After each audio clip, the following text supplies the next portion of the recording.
Shalom, bien-aimés dans le Seigneur. Je vous salue dans le saint et le précieux nom de Jésus-Christ, notre Sauveur. Pour ceux qui ont lu le livre de Jérémie, dans le livre de Jérémie, il y a quelque chose d'assez étonnant, non, que l'on peut observer, que l'on peut constater. C'est le nombre de fois que Jérémie et Sédécias ont une discussion par rapport à la volonté de Dieu. Je vous invite à faire un tour dans ce livre-là. Essayez de compter combien de fois il y a eu une discussion entre Jérémie et Sédécias, ou alors entre Jérémie et un envoyé de Sédécias. Maintes fois. Maintes fois, et la plupart du temps, c'est que Sédécias veut savoir qu'est-ce que Dieu veut, qu'est-ce que Dieu dit, qu'est-ce que le Seigneur a ordonné par rapport à la situation par laquelle nous sommes en train de passer. Jérémie, dis-nous quelle est la pensée de Dieu, quelle est la volonté de Dieu. Vous savez, le problème, ce n'est pas d'ignorer la pensée de Dieu. Le problème, souvent avec nous, avec les chrétiens, avec les enfants de Dieu, avec les serviteurs de Dieu, c'est d'obéir à Dieu. Ce n'est pas que tu ne connais pas la pensée de Dieu. La plupart des personnes savent ce que Dieu veut. Mais les gens ont un problème en ce qui concerne l'obéissance à la volonté de Dieu. Les gens ont un problème en ce qui concerne l'obéissance, pas la connaissance de la pensée de Dieu. Il y a des gens qui sont prompts à venir demander la pensée de Dieu. Frère, dis-moi. Frère, prie par rapport à telle chose. Frère, prie par rapport à tel aspect de ma vie. Mon frère, qu'est-ce que tu penses? Est-ce que Dieu est d'accord par rapport à ceci? Est-ce que Dieu est d'accord par rapport à cela? Ça montre que tu aimerais, tu souhaiterais faire la volonté de Dieu. Mais est-ce que tu as la volonté je vais dire, tu as la volonté qu'il faut? Est-ce que tu es motivé au point où tu peux obéir? Parce qu'il ne suffit pas de dire, je veux savoir ce que Dieu veut. Non, il faut être motivé à pouvoir le faire. À ce que si Dieu te dit, fais telle chose, que tu le fasses véritablement. Sédécias a maintes fois demandé la volonté de Dieu à Jérémie.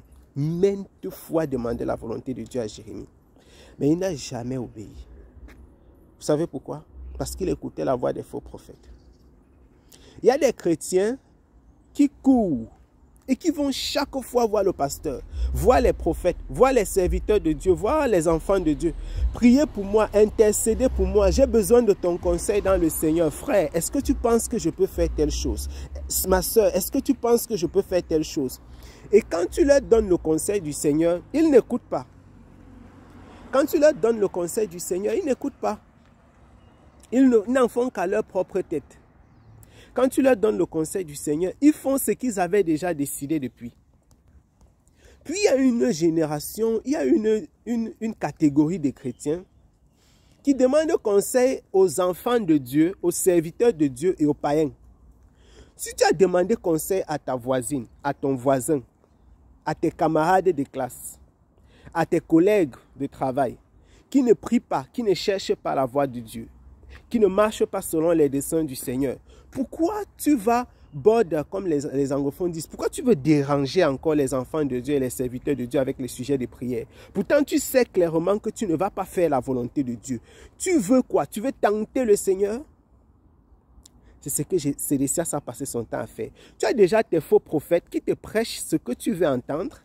Tu as tes amis, tu as tes collègues, tu as tes camarades de classe, tu as, je ne sais pas trop, tes oncles, tes tantes, les païens avec qui tu marches, que tu écoutes, qui te disent déjà ce que tu veux entendre. Mais quand tu as des problèmes, tu cours pour donner l'impression à Dieu que tu t'intéresses à sa pensée et à sa volonté. Les personnes comme ça échouent. Elles échouent pas parce qu'elles ignoraient la volonté de Dieu et la voix de Dieu, mais parce qu'elles n'avaient pas suffisamment la volonté pour pouvoir obéir. Le tout n'est pas de connaître la volonté de Dieu. Il faut obéir. Il faut obéir. Il faut obéir. L'obéissance vaut mieux que le sacrifice. Tu peux passer 500 jours de jeûne, c'est ton problème. Mais si, au terme de ces 500 jours de jeûne, le Seigneur te donne une instruction et que tu n'obéis pas, tu auras jeûné en vain. Et il y a ces chrétiens, il y a cette catégorie de chrétiens. il y a cette catégorie de chrétiens qui est prompte à demander la volonté de Dieu, à courir chercher la volonté de Dieu, à prier, à jeûner, à chercher la face du Seigneur, mais qui n'est jamais prêt à obéir. À aller au moment de prière, au moment de méditation, à aller chercher le Seigneur, à prier, à demander aux frères et aux sœurs, faisons ceci. Mais quand tu dis, mon frère, ma sœur, voici la pensée du Seigneur pour ton problème. La personne commence à dire quoi? Non, non, non, non, je ne suis pas d'accord. Non, non, non, non, mon oncle m'a d'abord dit que je peux d'abord faire telle chose. Ma camarade m'a d'abord dit ceci. Mon frère m'a dit ceci. Ma maman m'a dit cela. Mes cousins ont dit. Mon collègue était passé par la même situation. Il avait fait plutôt... Mais si tu savais que tes collègues sont passés par là, que tes amis, que ta famille, pourquoi tu veux déranger le Seigneur? Jérémie a rencontré cette génération de personnes, cette catégorie. Sédécias. Il y a des sédécias. Des personnes qui ont déjà leur conseil dans le cœur, mais qui font semblant de vouloir obéir à Dieu. Si vous savez que vous n'allez pas obéir à la volonté du Seigneur, ça ne sert à rien de lui demander son conseil. Parce que ce qui compte à Dieu, ce qui compte pour Dieu, pardon, c'est que vous lui obéissiez. Ce qui compte pour le Seigneur, ce n'est pas le fait de lui avoir demandé ce qu'il pense. Si quelqu'un te demande ce que tu penses, ça ne sert à rien. Te demander ce que tu penses, ça ne veut rien dire. 1000 personnes peuvent penser la même chose. Mais c'est quand tu obéis à quelqu'un que tu as fait sa volonté. Je finis en disant ceci. Ne soyez pas des sédécias. Ne soyez pas des personnes qui demandent conseil à 1000 personnes. Ne soyez pas des gens qui demandent conseil aux chrétiens, qui demandent conseil aux païens, qui demandent conseil aux serviteurs et aux servantes de Dieu et vont demander conseil dans le monde. Et lorsque tu te lèves pour dire, Seigneur, parle-moi, Seigneur, je vais t'écouter, Seigneur, je veux savoir ta volonté. Pose-toi des questions, interroge-toi d'abord pour savoir si tu es prêt à obéir à Dieu.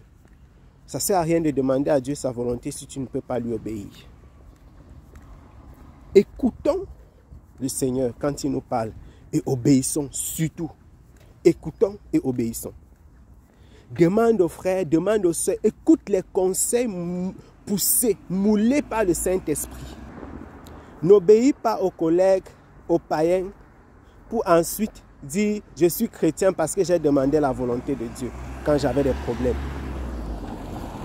Bien-aimés, les gens qui demandent la volonté de Dieu et qui vont faire ce qu'ils pensaient, ils échouent toujours. Et ce sont des maîtres du regret.